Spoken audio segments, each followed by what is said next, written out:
to talk about I'm willing. your son. Oh yeah, who was killed? Yes. Yeah, He was killed in combat, correct? right.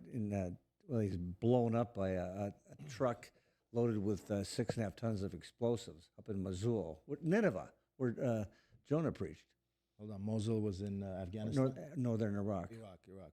Yeah.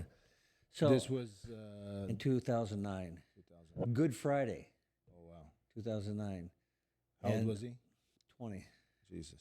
Yeah, yeah. But there was a terrorist, a vehicle-borne IED that was trying to blow up a mess hall of about 800 soldiers, and his convoy intercepted this guy, tried to get him to stop. He wouldn't. They shot him. It activated a dead man switch, and it blew a hole in the ground 60 feet deep.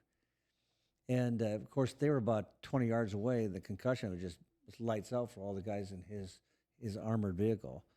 And they all died of, the autopsy said, transected brain stems, which is instant, painless death.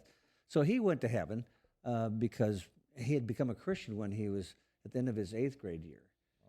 And, it was sort of a traumatic situation. He had punctured his gut doing BMX bike riding.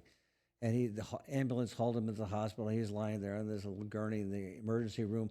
And he's acting kind of nervous. And I said, Jason, you act like you're afraid to die. He says, sorta. I said, you want to pray a little prayer? I told him some things about Jesus dying for his sins, this and that, things I told him many times. He says, yeah, I want to pray. So he did. Well, it turns out he didn't have to have any surgery. And he wound up afterwards asking me to cut his hair. He dyed it black and growing it long, and then he decided he wanted to get a job at this local nursery, and he did. And he decided he wanted to go out for football, and he did. And then he started lifting weights. And So complete transformation. yeah, so his mother, after about a month of this, says, what in the world has happened to you, Jason? All of a sudden, you're Mr. All-American. He says, you don't want to know. She says, I do want to know. What happened? He says, I prayed. Wow. Well, it just changed everything for him. And so when he went off to the Army, he was out here at Fort Irwin in the Mojave Desert. And he said that one night they were talking about everything from God to girls. And someone asked him, well, what's so great about Jesus Christ? They went, well, how's he any different than anyone else? And he says, Dad, I didn't know what to say. I said, what'd you do? He said, I just said, God, you got to help me. I said, okay, well, then what happened? He says, well, I just told the guy, I said, well, listen, it's like this. All the pretend gods want you to die for them, but instead Jesus Christ died for you. I said, he said to me, you think that's okay? I said, are you kidding? One of the best things I've ever heard you pray. I got goosebumps just talking about it. But it was profound. So when he was killed, I mean, it was Good Friday. Yeah. So the notification officers stopped by, and I saw them coming. I thought they were recruiters. I said, don't they know my boys are already in the Army? Because his older brother had gone in first.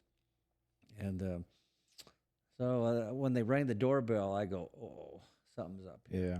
So they came in, they gave the standard spiel, on behalf of the Secretary of the Army, wanted to notify you your son was killed in combat today. And so after I composed myself, all of a sudden I heard the Lord whisper in my ear. He says, I also lost a son on Good Friday. Mm. I go, oh my word, yeah, okay, all right. And Now so I'm getting goosebumps.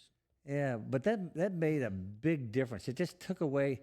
I never suffered from any form of debilitating grief. You still miss him to this day horribly, but I mean, it just took away the edge because it almost put a purposefulness in my mind with his death.